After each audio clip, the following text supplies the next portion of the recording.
Guys, welcome back to my channel Bengali রান্না হোক। আজকে আমি বানিয়ে নিচ্ছি পার্শে মাছের ঝাল। এই দেখেন, আমি পার্শে মাছটা কেটে নিয়েছি আগে দিয়ে, এটাকে ভালো করে ধুয়ে নেবেন। এই যে আমি তেলটা গরম করতে দিয়ে দিয়েছি কড়াইতে।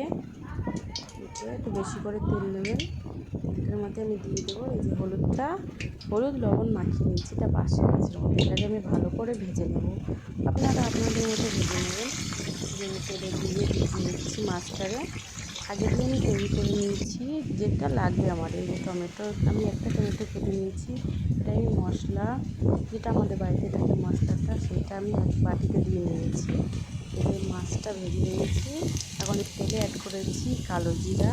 আমার কাছে অল্পই ছিল, আপনারা হাফ চামচি দেবেন, ঠিক আছে। এই যে আমি মশলার মধ্যে এখানে জিরে গুঁড়ো, কাশ্মীরি লঙ্কার গুঁড়ো, হলুদ, স্বাদ মতো লবণ দিয়ে নিয়েছি। দিয়ে আমি হালকা জল দিয়ে নাড়িয়ে দিয়ে দেবো কড়াইটার মধ্যে। এটাকে মশলাটাকে আমি কষিয়ে নিচ্ছি, আপনারা আপনাদের মতো কষিয়ে নেবেন। কষানো তো হালকা তেল বেরিয়ে যাবে, এটাই কষিয়ে নিয়েছি। ভালো করে কষিয়ে নিচ্ছি। খুব সহজভাবেই রান্নাটা, খুব সহজভাবেই খুব তাড়াতাড়ি রান্নাটা হবে।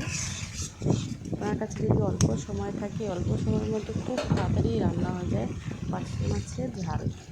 যে এটার মধ্যে আমি অ্যাড করে দিয়েছি 3 কাপ জল। এটারে আমি 5 মিনিট ফুটিয়ে নেব ভালো করে।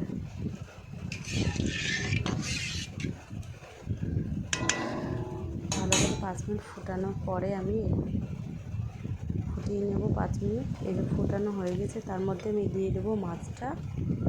আপনাদের কেমন লেগেছে রান্নাটা অবশ্যই কমেন্ট করে জানাবেন, লাইক করবেন, শেয়ার করবেন, অবশ্যই সাবস্ক্রাইব করবেন আমার চ্যানেলে, করবেন আমার চ্যানেলটারে। আর ফোটানোর পরে আমি আর 5 মিনিট ভালো করে ফুটিয়ে নামিয়ে নেব। আমার রেডি হয়ে যাবে পার্শে মাছের ঝাল। খুব সুন্দর খেতে, খুব সহজভাবে রান্নাটা। আপনারা একবার অবশ্যই ট্রাই করে দেখবেন এই রান্নাটা। কেমন লেগেছে সেটা অবশ্যই কমেন্ট করে জানাবেন।